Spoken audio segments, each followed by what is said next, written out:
Assalamualaikum warahmatullahi wabarakatuh. Kembali lagi di pembelajaran home learning kita. Saya lanjut masuk ke bab 2. Kalau minggu lalu kita belajar tentang present continuous tense, hari ini kita belajar tentang membuat kalimat lagi tapi dalam bentuk yang lain, yakni bentuknya adalah simple present tense. Apa sih simple present tense itu?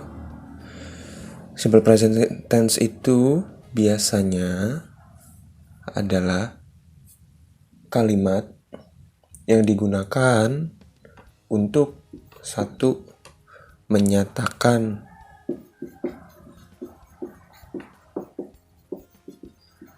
kegiatan sehari-hari atau yang berulang-ulang. Simple present tense yang pertama digunakan untuk menyatakan kegiatan sehari-hari atau yang berulang-ulang. Maksudnya kayak gimana? Kegiatan yang biasanya kalian lakukan setiap hari pada saat itu juga terus berulang-ulang, itu masuk ke dalam tipe simple present tense. Lalu yang kedua itu menyatakan fakta. Menyatakan fakta kayak gimana? Misalkan seperti matahari terbit dari timur, segala macam halnya. Itu adalah fungsi yang wajib kalian ketahui dalam penggunaan simple present tense. Kalau kemarin present continuous tense itu digunakan untuk kegiatan yang sedang dilakukan, tetapi kalau sekarang digunakan untuk ini, menyatakan kegiatan sehari-hari. Yang kedua untuk menyatakan fakta. Jadi berbeda antara present continuous dengan simple present tense. Saya lanjut dan saya hapus terlebih dahulu.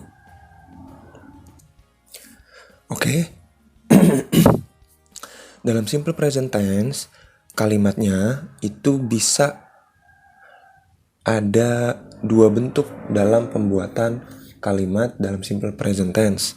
Yang pertama, ada yang bentuknya verb, yakni berbentuk berupa kata kerja. Lalu yang kedua itu dalam bentuk non-verb, yakni bukan kata kerja. Pak, maksudnya kayak gimana? Kita bahas satu-satu. Jadi kalau kalian nanti ingin membuat kalimat, lihat dulu ada perbedaan dalam pembuatan kalimat. Yang saya bahas yang pertama itu dalam bentuk verbnya terlebih dahulu, agar kalian bisa membedakan antara simple present tense dengan present continuous. Saya lanjut ke pembahasan. Ciri pertama, cirinya atau ciri-ciri simple present tense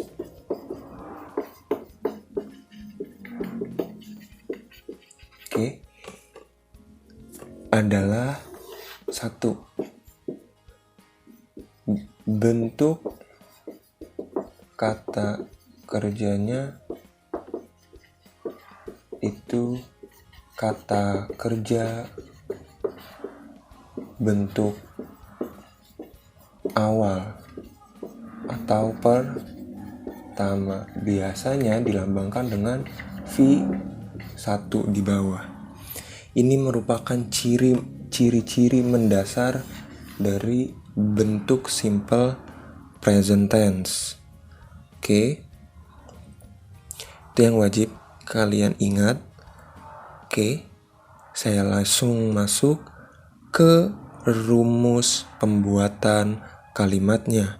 Kalau kalian mempunyai buku yang ini yang sudah dibagikan, oke, itu ada di halaman 19.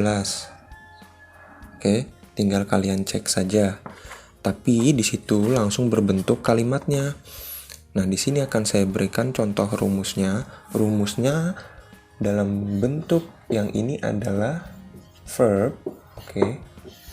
Kata yang berbentuk kata kerja. Rumusnya adalah subjek ditambah verb 1 buka kurung S atau ES tutup kurung ditambah objek. Oke, kalimat negatifnya subjek plus don't atau doesn't ditambah verb 1 ditambah objek. Lalu yang ketiga, kalimat interrogatifnya dia do atau does ditambah verb 1, ditambah subjek ditambah verb 1 ditambah objek tanda tanya. Kalau jawabannya yes, berarti yes, koma, subjeknya apa, lalu do, atau does. Oke, kalau no, subjek, don't, atau doesn't. Oke, ini rumusnya. Pak, kok yang ini pakai buka kurung S atau ES? Nanti saya bahas. Oke, ini rumus mendasar yang wajib kalian ingat dan kalian ketahui dalam pembuatan bentuk kalimat simple present tense. Seperti itu. Oke, saya masuk ke pembahasan yang ini. Oke, kenapa ini pakai S atau ES sedangkan di dalam kalimat negatifnya tidak ada akhiran S atau ES. Seperti itu. Oke. Kalau kalian melihat di buku, oke. Ini di halaman 19. Oke, yang pertama subjek ini memakainya take off, tidak ada akhiran S atau ES, sedangkan yang ini, oke, ada akhiran S-nya di sini. Ya, ini yang membedakan. Kayak gimana membedakannya? Saya hapus terlebih dahulu, baru saya jelaskan. Oke, penggunaan S atau ES ini, oke, ini digunakan ketika subjeknya, oke, subjek I, you, they, dan we, oke, keempat subjek tersebut tidak menggunakan akhiran S atau ES. Ayu, Dewi, dan lebih dari satu orang.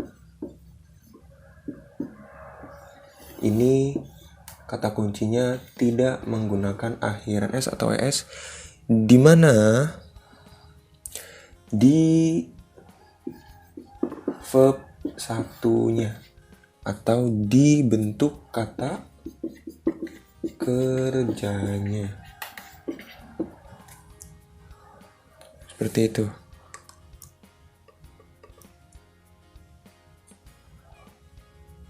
Oke. Yang kedua, subjek he, she, it, lalu nama orang. Oke. Nama orangnya itu menggunakan akhiran S atau ES pada bentuk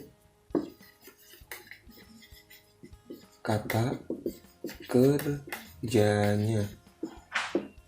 Jadi ditambahkan akhiran S atau ES itu di kata kerja bentuk pertamanya. Nah, ini menggunakan akhiran S atau ES pada bentuk kata kerjanya hanya dalam bentuk kalimat yang positif. Nih. Sedangkan negatifnya itu tidak usah kalian tambahkan lagi akhiran S atau ES-nya. Mengapa, Pak? Nanti baru saya bahas setelah saya hapus terlebih dahulu. Oke.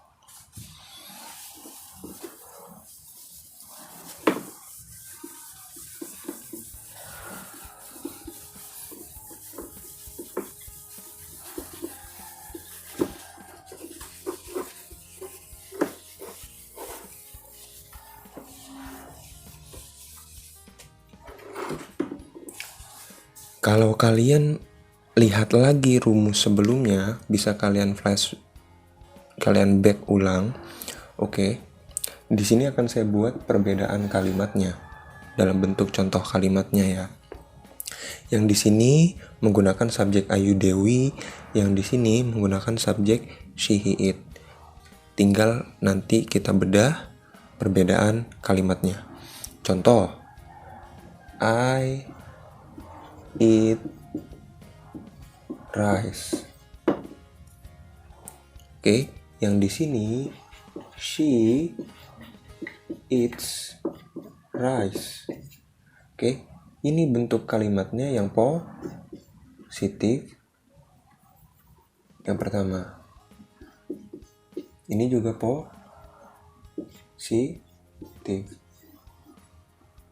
Oke. Kita bedah satu-satu. Ini subjek. Oke.